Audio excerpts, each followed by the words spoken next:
Fala galera, tudo bom com vocês? Vamos resolver a prova do Enem, então, 2018, caderno amarelo, segundo dia. Esqueci de copiar aquela frasezinha motivacional que tem ali embaixo. Toca a ficha, prova de química do Enem 2018. Vamos lá então, ciência da natureza e suas tecnologias, questões das 91 a 135. A primeira questão, questão 91. Para serem absorvidos pelas células do intestino humano, os lipídios ingeridos precisam ser primeiramente emulsificados. Nessa etapa da digestão, torna-se necessária a ação dos ácidos biliares, visto que os lipídios apresentam uma natureza apolar e são insolúveis em água. A gente trabalha isso bastante em sala de aula, né? Então eu vou fazer aqui, por exemplo, aqui eu vou ter uma molécula de lipídio que vai ser uma molécula apolar. Eu vou ter aqui embaixo, então, horrível, mas aqui eu vou ter o quê? A moléculazinha de água, que é uma molécula, então, polar. A gente sabe que moléculas de polaridade diferente não se atraem, não tem por que se atrair. Então, polar atrai polar e apolar atrai apolar. Então, eu preciso fazer um agente de união aqui. Eu preciso de uma molécula que tenha essa capacidade, tenha uma extremidade apolar, que tenha atração pelo lipídio, e uma extremidade polar que tem a atração pela água para fazer essa emulsificação, essa solubilização parcial dos lipídios na água.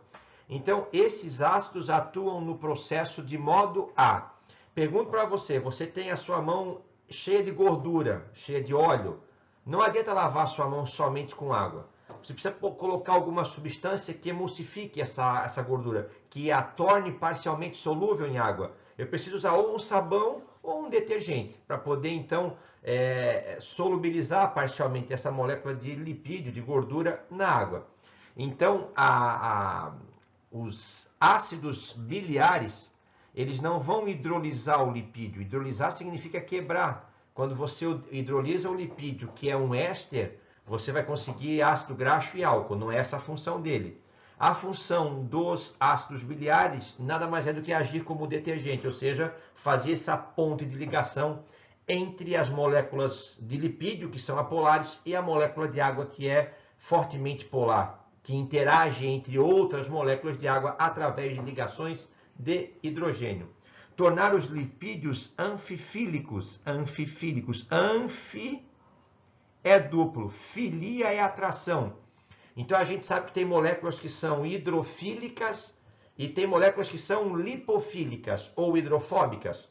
Então eu tenho moléculas que têm atração pela gordura, por moléculas apolares hidrofóbicas, então, e tem moléculas que têm atração pela água, hidrofílicas. Então a função do ácido biliar não é tornar o lipídio anfifílico. Ela é uma molécula anfifílica. Ela é a molécula que vai fazer essa ponte de união. Entenderam? Vamos embora?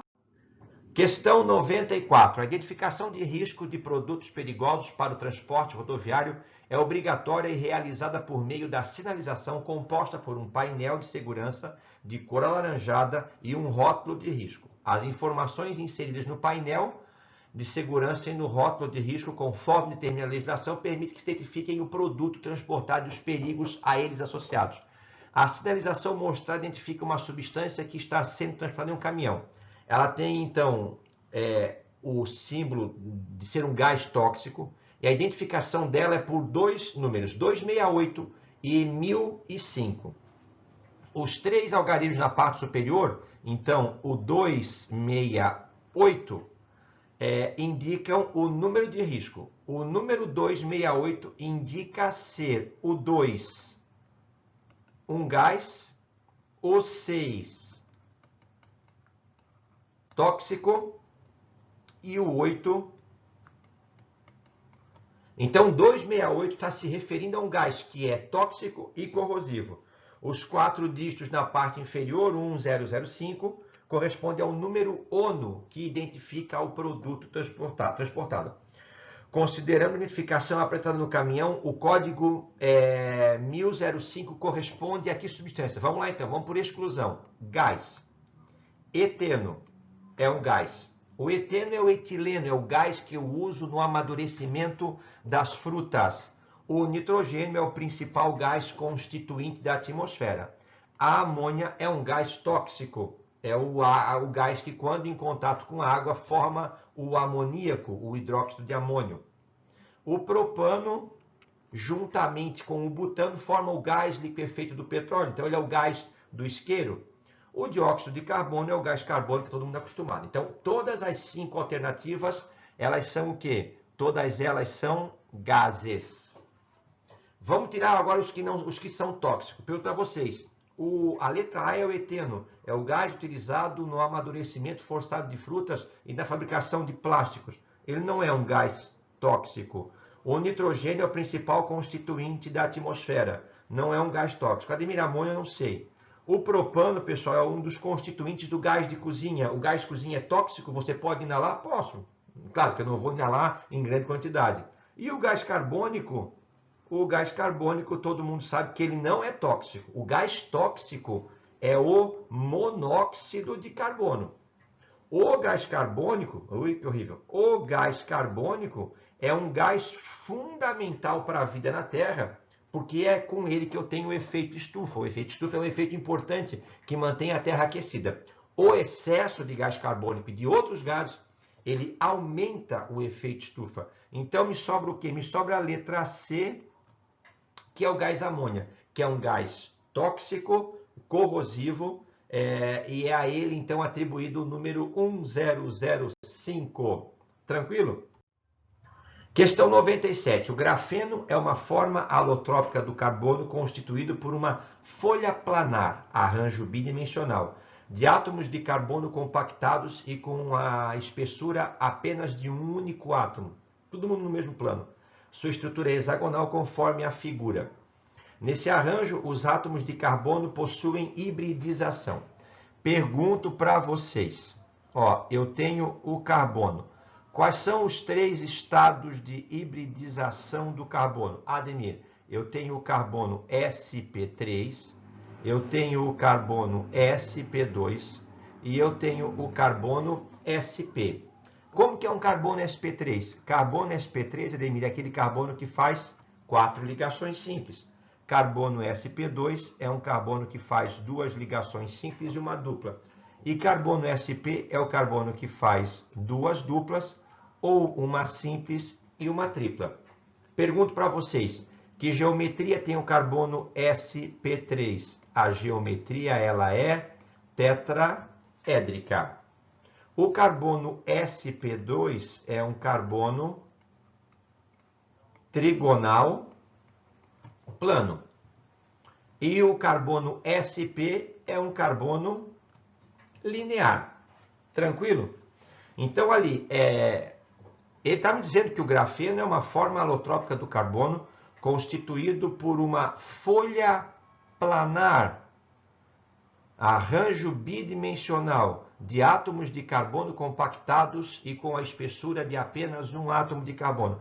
Pessoal, quando a gente faz assim, vocês vão ter ali as aulas que eu já fiz sobre o núcleo aromático. Tá? O núcleo aromático é uma estrutura cíclica de 6 carbonos formado por carbonos híbridos sp2. E a gente fala que a sua estrutura ela é um hexágono planar. Tá vendo? Assim.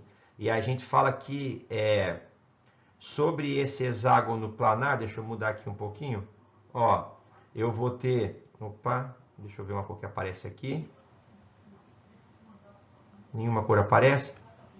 Eu vou ter, então, aqui, sobre esse hexágono planar, uma nuvem de elétrons π acima e uma nuvem de elétrons π abaixo do plano. O ciclo hexano, a gente já havia comentado, os átomos não são coplanares. Tá? No ciclo hexano, os átomos não são coplanares. Eles assumem a forma de cadeira ou de bote de barco. Então, na verdade, para ter essa estrutura planar, é porque esse átomo de carbono ele é híbrido sp2, cujo formato é o formato geométrico de trigonal plano. Alternativa certa, letra B.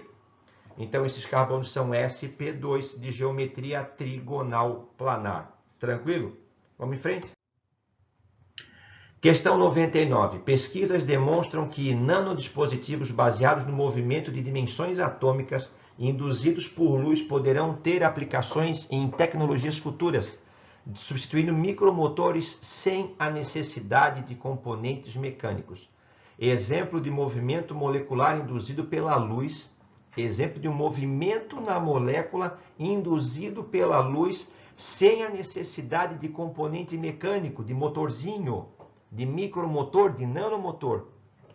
Pode ser observado pela flexão de uma lâmina delgada de silício. Percebe, pessoal, aqui, ó, aqui eu tenho uma lâmina de silício, tá vendo? Percebe que essa lâmina ela foi deflexionada para baixo, ela fez esse movimento para baixo aqui, ó. Tá? Ligado a um polímero de azobenzeno, azo é um nitrogênio, de azobenzeno, e um material de suporte em 2 comprimentos de onda, conforme ilustrado na figura. Com a aplicação de luz, ocorrem reações reversíveis na cadeia do polímero que promovem o movimento observado. Então, eu quero um motorzinho que faz assim. Então, olha só, quando eu faço incidir sobre o polímero, está aqui a molécula do polímero, está aqui, ó. Eu faço incidir um comprimento de onda de 365 nanômetros. Ademir, o que é isso? Olha lá no meu, eu botei esse gráficozinho aqui, que é o gráfico de luz visível, tá vendo? Então, aqui eu tenho 400 nanômetros, aqui eu tenho 380. Que cor você está vendo aqui? Ademir, eu estou vendo a luz violeta. Então, a luz violeta ela vai ter esse comprimento de onda em torno de 400 nanômetros, tá? O 420 está aqui, eu já não sei te dizer que cor exatamente é, mas já está tendendo ao azul. Então, o 365 ele vai estar acima do violeta, então está no ultravioleta. Então, vocês perceberam como é interessante o experimento ali? Você aplica o ultravioleta, ela contrai. Aplica o violeta, ela expande. Aplica o ultravioleta, contrai, violeta expande. Tum, tum, tum, tum, tum, tum, tum, tum, tum, tum, tum, tum, tum, tum. Então, tu faz um movimento de um micromotor, de um nanomotor, sem nenhum componente mecânico, apenas pela vibração da cadeia polimérica a partir da interação dela, do efeito de interação entre luz e matéria. Um ramo fantástico, extraordinário, pertencente à química ou física quântica. O que é que está causando isso? Vamos lá então. Ó, eu vou botar aqui lateralmente para a gente analisar. Eu tenho ali então, eu vou pegar esse primeiro aqui, ó, exemplo número 1. Vou fazer ali, ó, eu tenho então o núcleo aromático, tá? Porque ele fala, né, que está falando, deixa eu ver se eu localizar aqui. Componentes.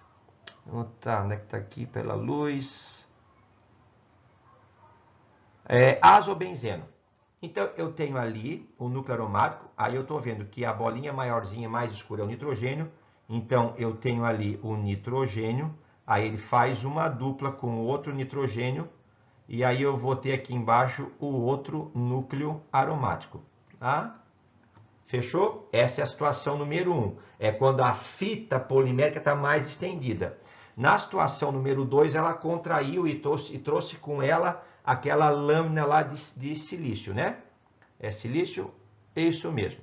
Vamos lá então. Olha só, na segunda situação eu vou ter isso aqui, ó, na situação número 2. Eu vou ter então o núcleo aromático, tá? E daí eu vou ter para cá o nitrogênio, dupla nitrogênio, e eu vou ter novamente aqui o núcleo aromático. Então, quando ela adquire essa conformação espacial aqui, a fita se encurta. Quando ela adquire a conformação espacial número 1, a fita se expande. Vamos às alternativas e ver qual que justifica isso. A letra A, o movimento vibracional dos átomos que levam ao encurtamento e à relaxação das ligações. Ali dá alguma indicação de que houve alteração na vibração dos átomos e houve uma relaxação das ligações? Não, eu não consigo visualizar isso aí. O que eu consigo visualizar é que houve alguma alteração espacial na disposição desses ligantes que estão presos ao nitrogênio. Você consegue ver? Ó, eu consigo ver que houve aqui, ó, eu consigo ver que houve uma alteração meio que espacial na disposição dos ligantes que estão presos ao nitrogênio, sem mudar as ligações, que continua N dupla N. A isomerização das ligações N dupla N sendo a forma cis do polímero mais compacta que a trans. Houve uma alteração. Então, a estrutura número 1, à esquerda de vocês, ela não é igual à estrutura número 2, tanto que houve uma alteração, que houve uma compactação da cadeia. Mas elas são quimicamente idênticas, elas têm a mesma fórmula molecular. Então, elas são isômeras. Então, houve uma isomerização das ligações N dupla N. Foi bem onde eu falei, foi naquele ponto onde está o N preso com N. Sendo a forma cis do polímero a mais compacta que a trans. Vamos dar uma olhadinha para cá. Ó, você percebe que nessa forma aqui, eu tenho, então, os núcleos, os anéis benzênicos, os dois para o mesmo lado. E percebe que na estrutura ao lado eu tenho, assim, um mais para a esquerda e o outro mais para a direita. Então, eu posso dizer que a número 1 ali corresponde ao isômero trans e o 2 corresponde ao isômero cis. E nesse caso, o isômero cis ele promove um encurtamento, uma contração maior. Então, realmente, a letra B ela está mais ou menos explicando bem esse evento que a gente acabou de reconhecer. Tautomerização, tautomeria ocorre entre enóis e aldeídos, enóis e cetonas. A ressonância entre os elétrons π do grupo azo, o grupo azo é esse N dupla N, tá? E o do anel aromático, a gente não está vendo a interferência dos anéis π da ligação entre o nitrogênio com o núcleo aromático, não estou vendo isso. E a variação conformacional da ligação N dupla N, não, ela continua igual. Quem modificou foi a disposição espacial dos ligantes que estavam presos ao nitrogênio. Resposta certa, letra B. Uma questão eu considero com um certo grau de dificuldade. Tranquilo? Um carro flex, deixa eu pegar aqui, é uma realidade. No Brasil, esses veículos estão equipados com um motor que tem a capacidade de funcionar com mais de um tipo de combustível. No entanto, as pessoas têm esse tipo de veículo, na hora do abastecimento, tem sempre uma dúvida: álcool ou gasolina? Para avaliar o consumo desses combustíveis, realizou-se um percurso com um veículo flex, utilizando 40 litros de gasolina. No percurso de volta, eu vou usar o etanol. Foi considerado o mesmo consumo de energia, tanto na ida quanto na volta. O volume de etanol combustível em litros consumido na volta foi de quanto? Vamos lá então.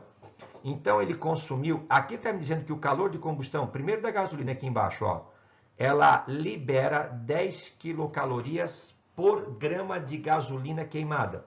E ele me disse que a quantidade de energia consumida na ida, se o percurso é o mesmo, vai ser igual na volta.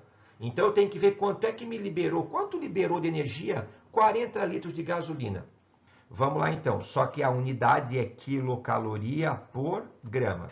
Então eu tenho 40 litros de gasolina, eu vou multiplicar pela densidade dela, que é 0,7. Corta um zero com o outro, 4 vezes 7, 28. Eu vou ter, então, 28 quilos. Tranquilo? Então, 40 litros de gasolina são 28 quilos. 28 quilos são 28 mil gramas. Eu vi, então, que o meu calor de combustão da gasolina é de 10 quilocalorias para cada 1 grama. Então, eu vou ter aqui um valor X de energia liberada. Então, eu vou ter 10 vezes 28. Então, essa minha viagem de ida, ela liberou para o meu motor uma quantidade de 280 mil quilocalorias. Vamos passar para cá. Esses 280 mil quilocalorias é a mesma quantidade que eu vou consumir agora na volta. Só que o calor de combustão do etanol já não é mais o mesmo da gasolina. Ele me libera 6 quilocalorias para cada grama. Então, eu vou dividir por 6 aqui, que eu quero ver quantos gramas eu vou precisar de etanol. Então, eu vou fazer aqui agora 280.000 dividido por 6 igual a... Eu vou precisar de 46.666,6 gramas. Ou seja, eu vou precisar de 46,6 quilos de etanol. Tranquilo? Quanto que dá isso em litro? Ah, olha lá. Qual que é a densidade? Então, a densidade ela é 0,8. Então, eu vou pegar aqui e vou dividir por 0,8. Esse número, então, dividido por 0,8, a minha resposta será 58,33 litros de álcool serão consumidos no caminho de volta. Foram 40 de gasolina para ir e 58,3 de álcool para voltar. Alternativa certa, letra D. Tranquilo? Vamos em frente. As abelhas utilizam a sinalização química para distinguir a abelha rainha de uma operária, sendo capaz de reconhecer diferenças entre moléculas. A rainha produz um sinalizador químico conhecido como ácido 9-hidroxidec-2-enóico. Vamos fazer esse ácido? Olha lá. Então, eu vou fazer... quantos carbonos ele tem? DEC, 10. Vou fazer aqui do lado. 2, 3, 4, 5, 6, 7, 8, 9, 10. Então, eu vou fazer aqui na ponta aqui, ó. Então, eu vou fazer aqui, já que ele é um ácido, então ele é C-O-OH. No segundo carbono, eu tenho uma ligação dupla. Então, no segundo, eu tenho uma ligação dupla. E no 9, eu tenho o grupo hidroxila. Então, 1, 2, 3, 4, 5, 6, 7, 8 é o penúltimo aqui, né? Aqui eu vou ter, então, o quê? O grupo hidroxila. Esse é o ácido 9-hidroxidec-2-enóico. Enquanto as abelhas operárias, elas produzem o ácido 10-hidroxidec-2-enóico. Então, é o mesmo, só que a operária, ela vai colocar o OH aqui, ó, no carbono número 10, e a rainha coloca no carbono número 9. Essa pequena diferença faz com que as operárias reconheçam com quem que elas estão falando, ok? Nós podemos distinguir as abelhas, não, eu falei formiga, é abelha. A abelha operária da rainha por sua aparência, mas entre si elas usam a sinalização química para perceber a diferença. Pode-se dizer que se veem por meio da química. As moléculas dos sinalizadores químicos produzidas pelas abelhas rainha e operária possuem diferença na fórmula molecular. Fórmula estrutural? Sim, é diferente. Letra A. Qual a diferença da estrutura delas? É porque uma está a hidroxila no carbono 9, a outra a hidroxila está no carbono 10. Fórmula molecular das duas é a mesma. Identificação dos tipos de ligação é o mesmo. No 2 eu tenho em. A contagem do número de carbonos são DEC-DEC, tem 10 carbonos.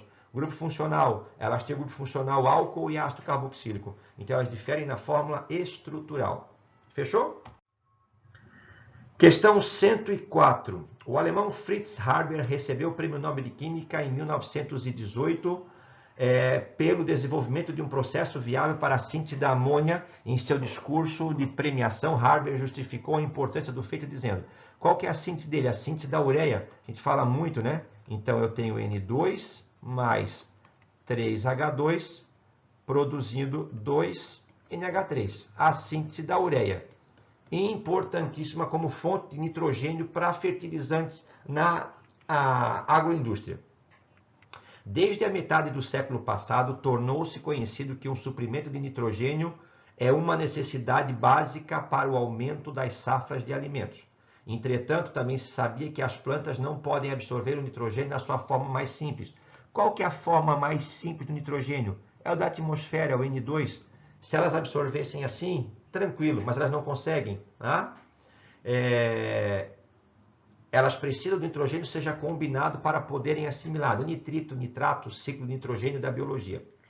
Economias agrícolas basicamente mantêm o balanço do nitrogênio ligado. No entanto, com o advento da era industrial, Os produtos do solo são levados de onde cresce a colheita para lugares distantes, onde são consumidos, fazendo com que o nitrogênio ligado não retorne à terra da qual foi retirado, entendeu? A gente produz no campo, só que a gente retira o produto do campo e leva para a cidade, então a gente corta esse ciclo, porque o nitrogênio não vai ser mais, eu vou tirar do ciclo, já que eu estou fazendo, sei lá, o êxodo rural dos vegetais, das plantas, eles estão saindo, então eu estou rompendo esse ciclo. Então eu sou obrigado agora a fazer o que? Eu sou obrigado então a fertilizar o solo de maneira complementar. Já que eu interrompo isso, eu estou retirando da fazenda, da zona rural e levando para a cidade industrializada. Isso tem gerado a necessidade econômica mundial de abastecer o solo com nitrogênio ligado, que não é esse nitrogênio livre, é o que pode ser absorvido pela planta. A demanda por nitrogênio, tal como a de carvão, similar, indica quão diferente nosso modo de vida se tornou com relação ao das pessoas que, com seus próprios corpos, fertilizam o solo que cultivam. Desde a metade do último século, nós vínhamos aproveitando o suprimento de nitrogênio do salitre que a natureza tinha depositado nos desertos montanhosos do Chile. O salitre do Chile é o nano 3, o nitrato de sódio. É um dos principais constituintes do salitre do Chile. Então, é uma fonte de nitrogênio.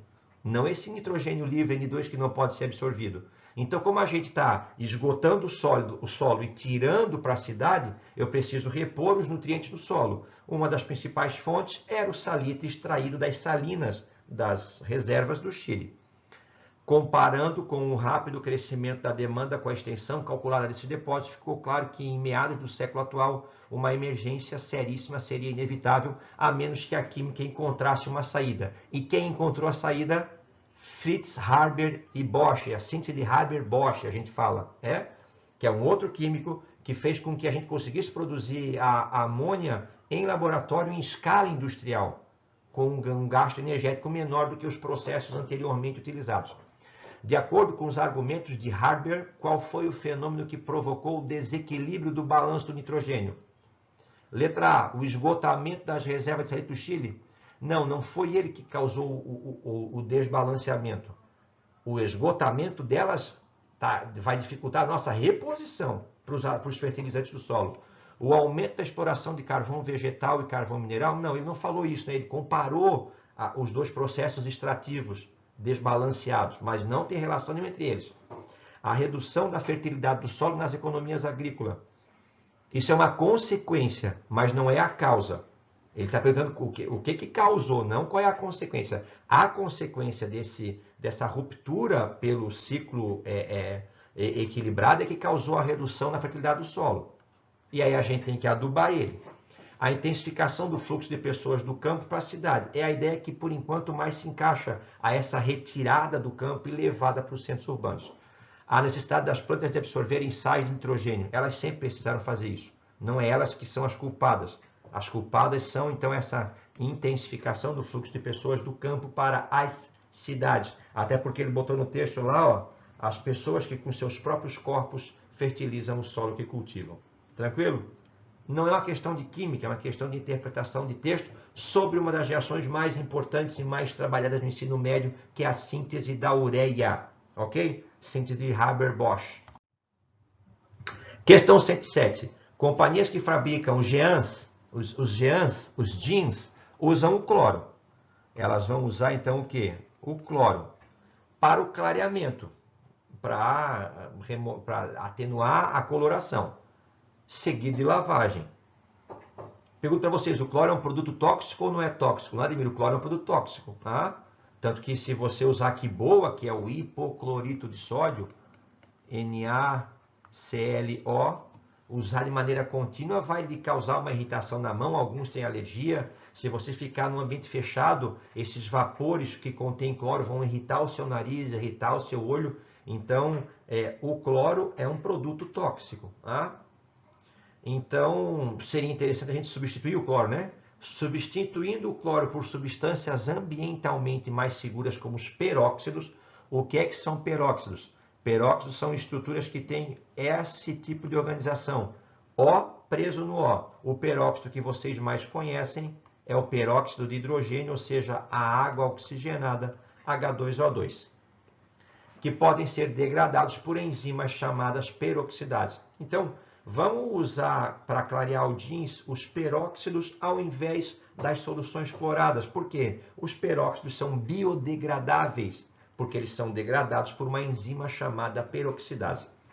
Pensando nisso, os pesquisadores inseriram genes codificadores de peroxidase em leveduras cultivadas nas condições de clareamento e lavagem do jeans e selecionaram as sobreviventes para a produção dessa enzima. Então vamos usar o peróxido e vamos desenvolver uma cepa de leveduras que vão produzir peroxidase e vão inativar isso. Show de bola! Substituímos o cloro.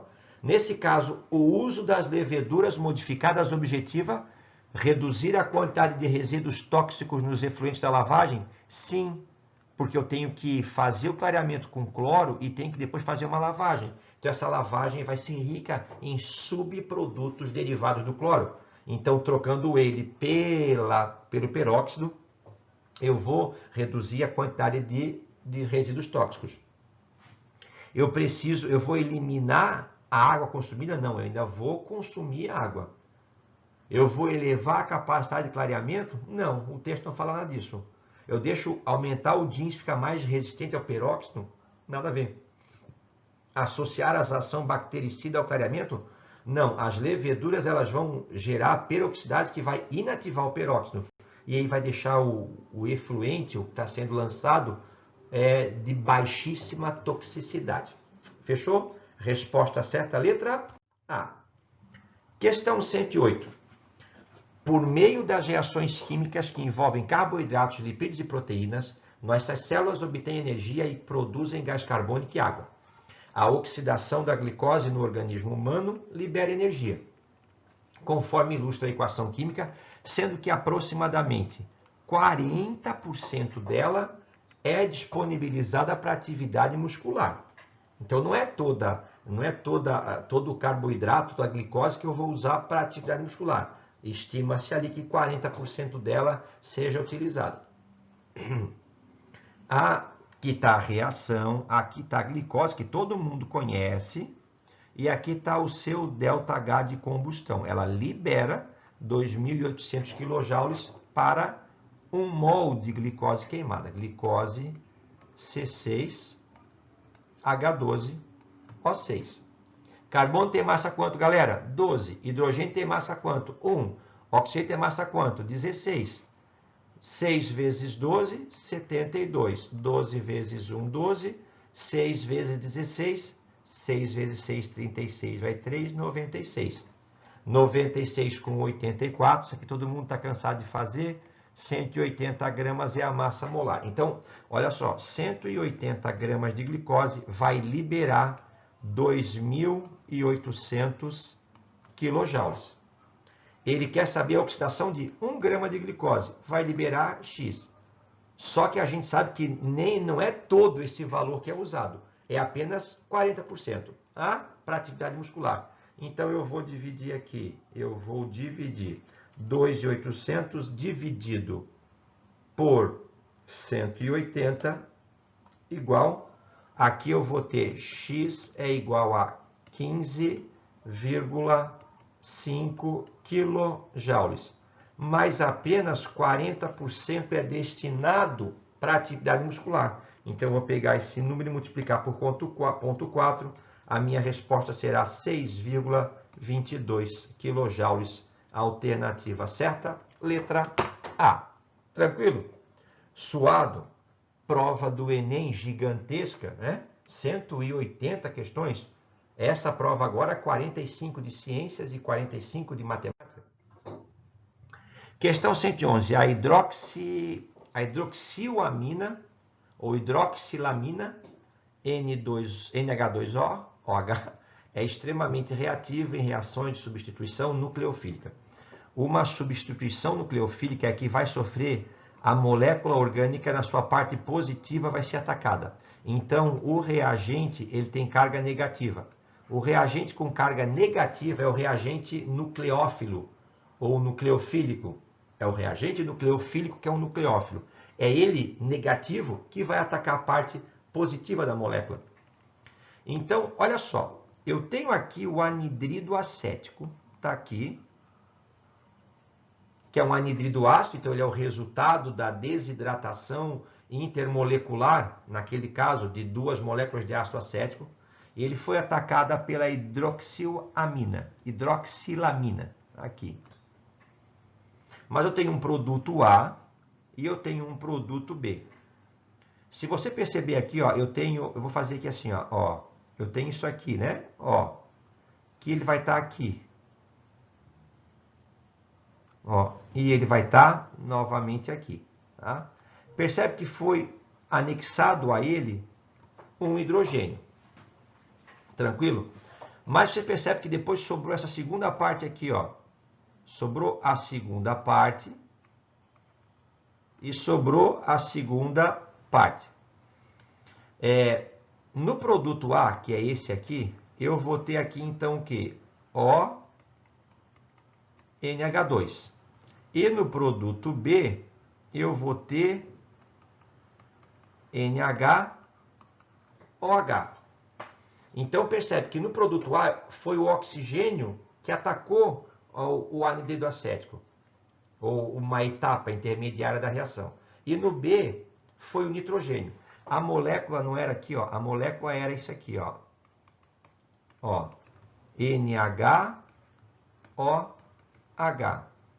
A molécula era, então, NH2OH. No mecanismo da reação A, deixa eu botar mais perto aqui, ó. Percebe que saiu esse hidrogênio aqui. É esse hidrogênio que vai estar ligado aqui, pessoal, ó. Tá vendo? E aí o oxigênio vai se ligar na molécula. Então, o hidrogênio saiu, deixou o oxigênio o quê? Negativo. Esse é o reagente nucleofílico ou nucleófilo. Percebe que no segundo mecanismo é o N que se ligou à carbonila. Então saiu esse hidrogênio, que é esse hidrogênio que vai aparecer aqui. Tranquilo?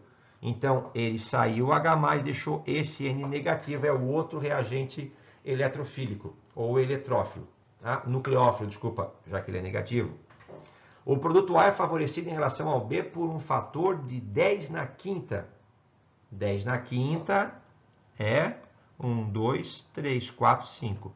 Então, o produto A ele é 100 mil vezes mais fácil de ser formado, ou um grau de facilidade muito maior que o B. Então, olha o raciocínio para mim, olha só. Então, eu preciso... Qual é o raciocínio? Então, ele me deu ali, ó, em um estudo possível de substituição do uso da hidroxilamina, foram testadas as moléculas de 1 a 5. Eu vou testar essa mesma reação, só que eu vou trocar essa molécula aqui por uma daquelas 5 ali embaixo. Dentre essas moléculas testadas, qual apresentou a menor reatividade? Quando eu olho lá em cima, qual que é a mais reativa? Quando o H sai do O ou quando o H sai do N? Ademir, pelo teu raciocínio ali, eu estou percebendo que quando o H ele sai do O, é mais reativo, na ordem de um fator 10 elevado a 5, ou seja, 100 mil. Então, as moléculas que têm OH, elas são bastante reativas. Então, eu vou cortar aqui, ó. Ó, aqui eu tenho OH, então essa molécula é reativa. Já que eu quero aqui é menos reativa. Vamos ver, ó, aqui eu tenho O com H, essa também eu vou cortar. Aqui eu tenho O com H, eu vou ter aqui. Então, a gente percebeu que um segundo grupo de reatividade é quando o H sai do N. Então, ela é bem menos reativa, mas ainda é reativa.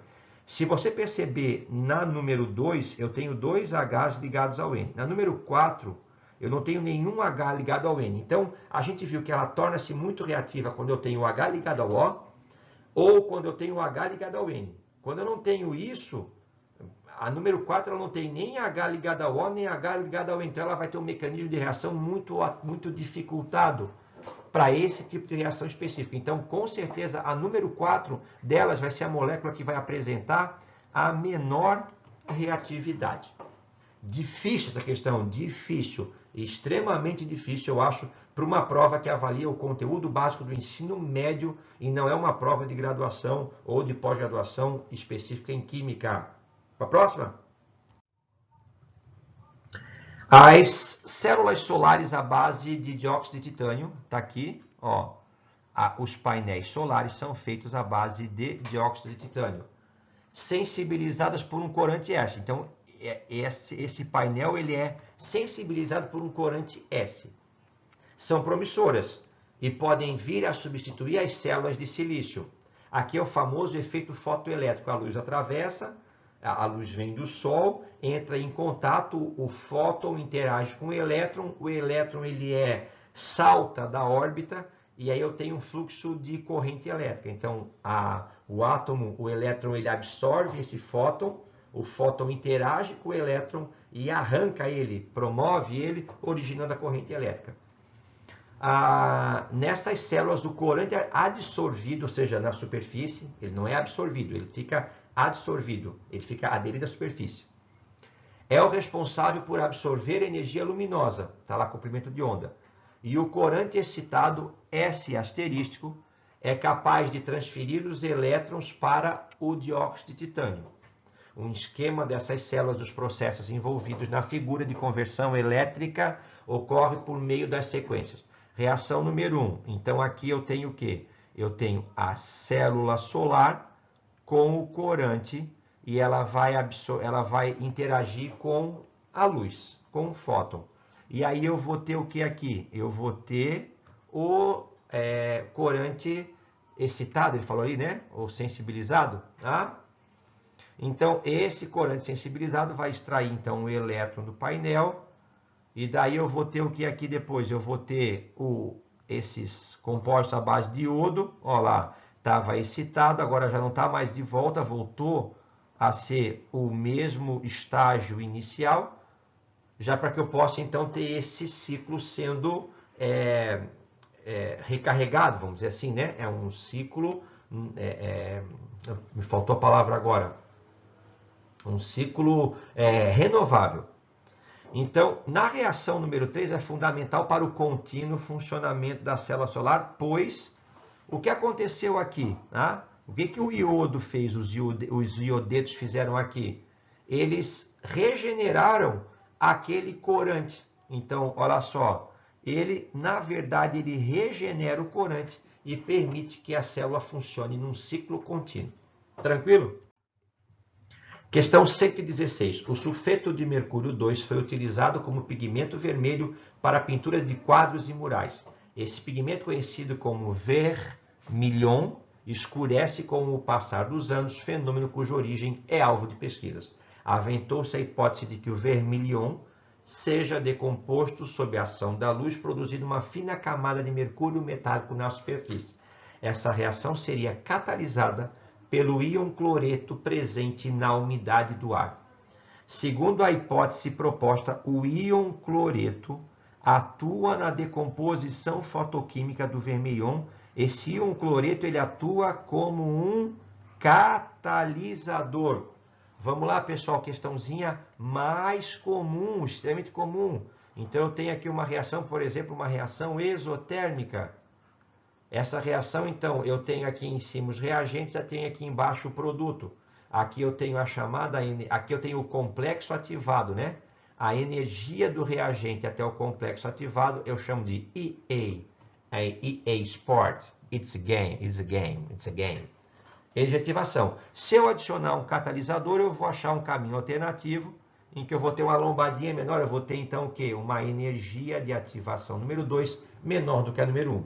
Então, já que os íons cloretos são catalisadores, a função deles é diminuir a energia de ativação. Resposta certa, letra C. Vamos embora. Na mitologia grega, Nióbia era filha de Tântalo, dois personagens conhecidos pelo sofrimento. O elemento químico de número atômico Z igual a 41 tem propriedades químicas e físicas tão parecidas com o número 73 que chegaram a ser confundidas. Então, Nióbia era filha de Tântalo. Então, o nióbio e o tântalo são tão parecidos que a gente fala que a proximidade é como se fosse de pai para filha. Onde é que eles estão? Vamos localizar os dois na tabela periódica. Deixa eu ver aqui. Ó, nióbio está aqui. Nióbio está aqui. E ele é muito parecido com o tântalo que está logo abaixo na mesma família, ou seja, no mesmo grupo. No grupo dos metais de transição externa. Não confunde essas duas linhas aqui que parecem estar para fora. Os lantanoides e actinoides são elementos de transição interna. Então, quem parece que está fora é transição interna e quem parece que está dentro é transição externa. Eu tenho aqui, então, o grupo número 1 e o grupo número 2. O 13, o 14, o 15, 16, 17 e 18 são chamados elementos representativos. Tranquilo? A importância econômico-tecnológica desses elementos pela similaridade de suas propriedades químicas e físicas deve. Como é que eu sei que dois elementos têm propriedades físico-químicas ou propriedades semelhantes? São os que pertencem à mesma família ou mesmo grupo. Tá? Eles terem elétrons no subnível F. Certeza? Precisa fazer distribuição eletrônica? Não obrigatoriamente, né? Tá? A gente sabe que esse aqui são elementos do bloco S, elementos do bloco P, elementos do bloco D e aqui embaixo elementos do bloco F. Serem elementos de transição interna. Não, eles são de transição externa. Pertencerem ao mesmo grupo de tabela periódica. Show de bola. A mesma família, a antiga família, agora o mesmo grupo. Classificação dos elementos químicos de tabela periódica, matéria do primeiro ano do ensino médio. Tranquilo? Vamos para frente? Questão 122. Estou aqui suadaço, galera. Hoje está um baita de um dia quente. Pô, olha, fazer essa prova do Enem aí, essa montura de questões, não é fácil. É puxado. Enunciados grandes, algumas questões que misturam o conhecimento de vocês em ciências, mais interpretação de texto, questão elaborada. Questão 122. Alguns materiais sólidos são compostos por átomos que interagem entre si, formando ligações que podem ser covalentes, iônicas ou metálicas. A figura representa a energia potencial de uma ligação em função da distância interatômica de um sólido cristalino. Galera, então olha só. Eu tenho um átomo aqui e eu tenho um átomo aqui. Eles estão isolados. Tranquilo? Olha lá. Então eu vou começar agora eles estão isolados. Eu vou começar agora a aproximá-los. Então, ó, eu vou começar a aproximar o átomo aqui, tá? E aí eu já vou começar a ter aqui uma atração entre eles, ok? Eu vou começar a ter uma atração entre eles, e aí eu vou ter uma atração, vai continuar a chegar aqui, tá? Eles vão chegando, continua a ter uma atração entre eles, até que se estabelece uma ligação entre eles, aí ele falou, seja ela covalente, iônica ou metálica, só que vai ter um limite, né? Porque então, quando eles chegarem demasiadamente perto, eu vou ter uma elevada força de repulsão nuclear, né? Então não vai aproximar até fundir um com o outro. A gente sabe que o processo de fusão nuclear é complicadíssimo, envolve energias estratosféricas, porque conforme você vai aproximando os núcleos, a força de repulsão eletrostática, em que uma carga positiva repele a outra, é demasiadamente grande. Então, vamos continuar aqui. A figura representa a energia potencial de ligação em função da distância interatômica de um sólido cristalino. Analisando essa figura, observa-se que a temperatura de 0 Kelvin, a distância de equilíbrio da ligação entre os átomos R0, corresponde ao valor mínimo de energia potencial. A gente sabe que uma lei básica da química é o menor gasto possível de energia. Então, quando há a reação e essa união libera um volume de energia grande, essa união torna-se cada vez mais estável quanto mais ela liberou. Porque esse estado de ligação, ele tornou-se menos energético do que o estado inicial, então tornou-se mais estável. Então, acima dessa temperatura, a energia térmica fornecida aos átomos aumenta a sua energia cinética e faz com que eles oscilem em torno de uma posição de equilíbrio média, os círculos cheinhos, tá? Que é diferente para cada temperatura. A distância de ligação pode variar sob a extensão das linhas horizontais, identificadas como o valor da temperatura T1 a T4, temperaturas crescentes. T1, T2, T3, T4, T1, T2, T3, T4, são temperaturas cada vez maiores. O deslocamento observado na distância média revela o fenômeno da... Então, olha só, ó, eu estou distância, o eixo, vamos interpretar, o eixo Y, eu tenho a energia de ligação. Quanto menor o estado energético, mais estável. Eu tenho no eixo X a distância entre os átomos. Então, olha lá, eu estou aproximando aqui, ó, estou aproximando o átomo, aproximando, cheguei no ideal. Se tu continuar a aproximar agora, tu já está agora sofrendo da imensa força de repulsão entre eles. E aí percebe que a energia de ligação ela vai aumentando. Olha lá, ó. E se você pegar matematicamente esse gráfico, ele vai tender ao infinito. Tá?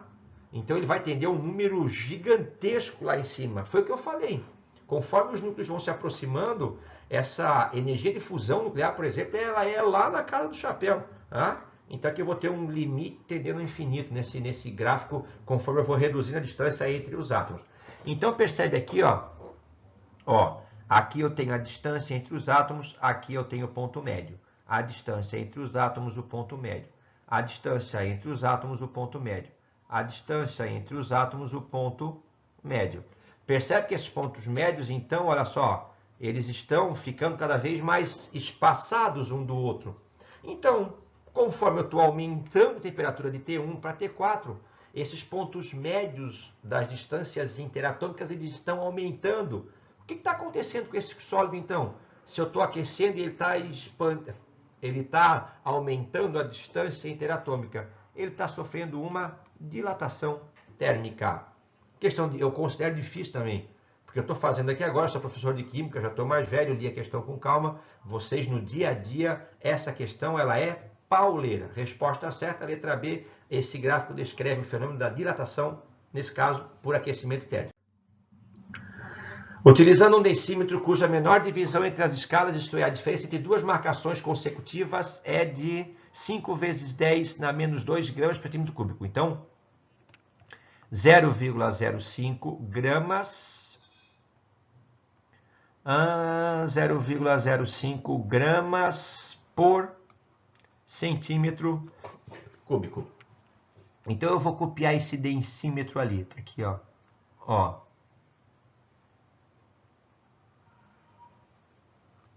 Deixa eu copiar aqui. Então, ele vai ter, pessoal, ele tem aqui um tracinho, depois um branco, depois ele tem um cinza, depois ele vai ter mais um aqui, fechou? Então, ele está falando que cada espacinho desse aqui, ó, cada espacinho desse vai corresponder a 0,05 gramas por centímetro cúbico. Ou seja, 5 vezes 10 a menos 2 gramas por centímetro cúbico. Um estudante realizou um teste de densidade, colocou esse instrumento na água pura e observou que ela atingiu em repouso a posição mostrada. Então, percebe quando colocou na água, e a gente sabe que a densidade da água vale quanto? É 1 grama por centímetro cúbico. Todo mundo sabe que 1 ml de água tem massa igual a 1 grama, que 1 litro de água tem massa igual a 1 quilo, e assim por diante. Tá? Em outros dois recipientes A e B, no recipiente A e no recipiente B, em 2 litros de água, ele adicionou 100 gramas de sal de cozinha e no outro ele colocou 200 gramas de sal de cozinha. Então, eu vou botar aqui, ó, a densidade no objeto, no líquido A, vai ser o quê? Vai ser os 2 litros de água, mais 2 litros que dá 2 quilos, mais 100 gramas. Então, eu vou ter o que aqui? 2,1, que é o 2 mais o 0,1. O 2 litros da água com os 100 gramas do sal. Só que o volume ocupado continua a ser 2 litros. Se você pegar 2 litros de água e colocar 100 gramas de sal, ele não vai elevar o volume. Aqui eu vou ter densidade igual a 1,05 gramas por centímetro cúbico. Percebe, então, que você colocou o sal de cozinha, então a solução ficou mais densa, ela vai jogar um negocinho daquele para cima. A densidade na solução B, eu vou ter o quê? 2 litros mais 0,2 quilos. Ou seja, eu vou ter 2,2 sobre 2. Que vai dar o que aqui agora? 1,1 grama por centímetro cúbico. Então, na solução B, eu vou jogar 2 para cima. Pessoal, então olha só, vamos primeiro começar para o básico, né? Então, aqui eu tenho água. Se eu colocar essa água aqui, mais o sal de cozinha, essa solução, ela fica o quê? Mais densa. O que acontece, então, com objetos que são mergulhados em soluções que aumentaram a densidade? Eles são jogados para cima. Então, vamos cortar. Então, aqui, ó, na água pura eu tenho 2 para baixo. Tá? Vamos cortar aqui os 2 para baixo, 2 para baixo. Aqui não aconteceu nada. Então, nada. Risca isso aqui. Letra B. Ó, aqui eu tenho 3 para baixo. 3 marcações para baixo. Então, se o densímetro afundou, é porque a solução ficou menos densa. E se eu coloquei sal, ela ficou mais densa. Errada a letra B. Letra C. Olha lá. 1, 2, 3 tracinhos para baixo. Se o densímetro afundou, a solução ficou menos densa. Também está errada. Letra C. 1, 2, 3, 4, 5. Eu tenho 5 para fora. Aqui eu tenho 1, 2, 3, 4. Então, letra D. Subiu um negocinho. Subiu uma marcaçãozinha. Opa! Se subiu uma marcaçãozinha é porque a densidade aumentou em 0,5. E no segundo, olha lá, eu tinha 2 para baixo da água. Agora eu tenho 2. Então, aqui subiu 0,05 mais 0,05, sobrou 0,1, que corresponde, então, ao que a gente está procurando. Tá? E aqui na letra B subiu demais, né? Então, ultrapassou o limite. Resposta certa, letra D. Fechou? Tensoativos são compostos orgânicos que possuem comportamento anfifílico. Anfifílico. Falei lá no começo, anfiduplo, fílico de atração. Então, eles se atraem por moléculas apolares e polares.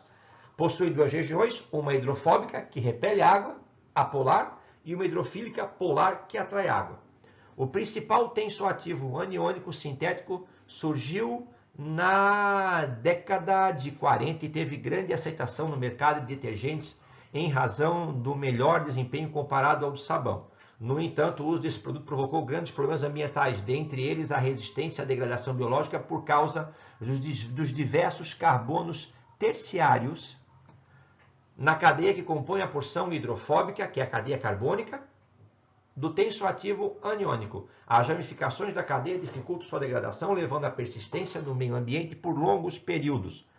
Isso levou à sua substituição na maioria dos países por tensoativos biodegradáveis, ou seja, de cadeias alquílicas lineares ou normais, sem carbonos terciários ou quaternários.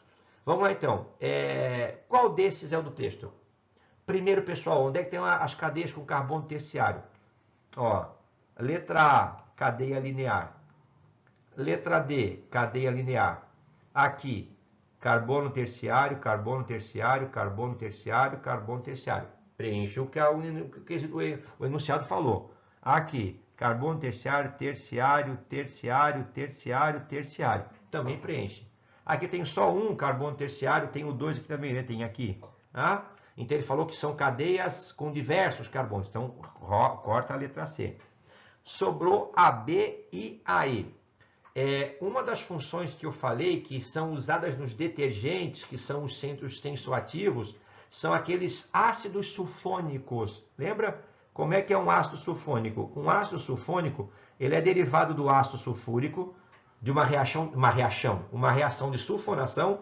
É só você tirar o OH daqui, ó. Tirou o OH, sobra o quê? SO3H. Então, esses ácidos sulfônicos são os dos principais constituintes dos tensoativos, dos detergentes. Então, eu tenho, na verdade, aqui, ó, SO3 menos Na+, a molécula que preenche isso que eu tenho, que a gente revisa em funções orgânicas em sala de aula, é a letra B. Fechou, galera? Vamos lá, então, que a prova é extensa. O manejo adequado do solo possibilita a manutenção de sua fertilidade à medida que as trocas de nutrientes entre matéria orgânica, água, solo e ar são mantidas para garantir a produção. Algumas espécies iônicas de alumínio são tóxicas, não só para a planta, mas para muitos organismos, como bactérias responsáveis pelas transformações do ciclo de nitrogênio que a gente falou lá naquela questãozinha anterior sobre o ciclo sobre a síntese de Haber para a produção dos fertilizantes com nitrogênio, já que há essa quebra do ciclo pela remoção da zona rural para a zona urbana. O alumínio danifica a membrana das células das raízes e restringe a expansão das suas paredes, com isso a planta não cresce adequadamente. Para promover benefícios para a produção agrícola, é recomendada a remediação do solo utilizando o calcário. Sobre o calcário, vamos colocar aqui então, CO3. Diminui o pH deixando o solo fértil. É um sal, né? Como é que eu faço um macetezinho para resolver hidrólise salina? Eu pergunto para vocês, o cálcio é um cátion. A gente sabe que o cálcio é um cátion bivalente porque ele é do grupo 2, ou família 2A. Então, a base que originou ele é o CaOH2. O H2CO3 é o ânion carbonato, que a gente sabe que ele tem carga negativa bivalente. Ele surge do ácido carbônico, que é o H2CO3. Pergunto para vocês, hidróxido de cálcio é uma base forte ou fraca? Quem é base forte? Um A mais o caro senhor barriga. Então, isso aqui vai ser uma base forte. O ácido carbônico, Ademir, eu lembro que tu falasse, né? É só pegar o 3, diminuir do 2, o resultado vai dar 1, ele é moderado. Mas o ácido carbônico é uma exceção. Ele é um ácido extremamente fraco, porque ele se decompõe facilmente em gás carbônico e água. Então, o carbonato de cálcio, ele é um sal originado da reação de neutralização entre uma base forte e um ácido fraco. Então, ele vai ser um sal básico, que vai, então, ele vai alcalinizar o solo, ele vai deixar o solo mais básico. Ele não vai diminuir o pH, ele vai aumentar o pH. Ele promove a solubilização do alumínio, ocorrendo sua lixiviação pela chuva. Não, ele não vai solubilizar, porque se solubilizar, pior ainda, né? Porque o alumínio é um tóxico para o solo, para o vegetal. A interação do íon cálcio com o íon alumínio produzindo uma liga metálica. Eu vou ter uma liga de cálcio e alumínio ali algo indicativo disso no enunciado? Vou deixar como ponto de interrogação. Letra D. Reação do carbonato de cálcio com os íons alumínio formando o alumínio metálico. A gente sabe que o potencial de oxidação do cálcio é maior que do alumínio. Tá? Então, mas será que é esse o propósito da reação? Letra E. O aumento da sua alcalinidade, tornando os íons de alumínio menos disponíveis. Show de bola. Alternativa certa, letra E. O carbonato de cálcio, o carbonato de magnésio, eles vão então aumentar o pH do solo e dessa maneira eles vão tornar os íons de alumínio, nesse caso, menos disponíveis. Respira fundo e vai 1h03 de aula já, de revisão. Vamos lá então. O petróleo é uma fonte de energia de baixo custo e de larga utilização como matéria-prima para uma grande variedade de produtos. É um óleo formado de várias substâncias de origem orgânica, na maioria hidrocarbonetos de diferentes massas moleculares. São utilizadas técnicas de separação para obtenção dos componentes comercializáveis do petróleo. Além disso, para aumentar a quantidade de frações comercializáveis, otimizando os produtos de origem fóssil, utiliza o processo de craqueamento. O que é o craqueamento? Eu tenho duas maneiras de aumentar um produto que eu quero do petróleo. Eu posso fazer a polimerização ou craqueamento. Polimerizar é juntar moléculas menores, obtendo uma molécula maior como produto final. O craqueamento é o contrário, você pega uma molécula grande e você quebra ela em moléculas menores para aumentar essa fração que você está disponível. O que é isso, Ademir? Por exemplo, eu tenho uma molécula que tem 16 carbonos. Pelo craqueamento, eu posso conseguir 2 moléculas com 8 carbonos. Ou eu posso 4 moléculas com 4 carbonos. Então, a partir de uma molécula grande, eu vou quebrá-la em moléculas menores. Isso é o craqueamento. O que significa isso? Letra A, transformação de frações de petróleo em outras moléculas menores. Show de bola. Já para na letra A, tá? Que é a resposta certa. Vamos finalmente para a última. 1h04 de aula de revisão da prova do Enem 2018 de Química. O colesterol total de uma pessoa é obtido pela soma da taxa do seu colesterol bom, o HDL, e o seu colesterol ruim, o LDL. Exames periódicos realizados em um paciente, lembrando que essa questão acho que eu já passei para matemática, né? Mas já que é bioquímica, vamos para frente. A pessoa está com LDL em 280 miligramas por decilitro. E aí o ideal é ter o quanto? Ótimo, menos de 100, muito alta, acima de 190, e ali tem a tabelinha. O paciente, seguindo a recomendação médica sobre estilo de vida e alimentação, realizou exames logo após o primeiro mês. E a taxa de LDL reduziu em 25%. Pessoal, reduzir em 25% matematicamente é tirar 1/4, né? Então, se eu tirar aqui, dividir por 4, eu vou ter o que aqui? 70, né? Porque 4 vezes 7 é 28. Então, ele reduzir em 25%, opa, o colesterol dele já vai cair para 210 miligramas por decilitro. No mês seguinte, realizou um novo exame e constatou uma redução de mais 20% no LDL. Então, no segundo mês, ele vai reduzir mais 20%. Reduz quanto ali? Ah, pessoal, a 10% é 21, né? Então, 20% é 42. 42, 2 para 10, eu vou tirar 8. Aqui pestou 1, então ficou quanto? 168. Fechou? 168 miligramas por decilitro. De acordo com o resultado do segundo exame, a classificação da taxa de LDL do paciente é entre 60 e 189. Ela continua o que ainda? Continua alta. Galera, é suado, mas eu estou aqui disponibilizando para vocês de maneira democrática, aberta, sem taxa, sem cobrança, a resolução completa da prova do Enem de 2018. Grande abraço para vocês, até a próxima videoaula com o professor Ademir. Fui!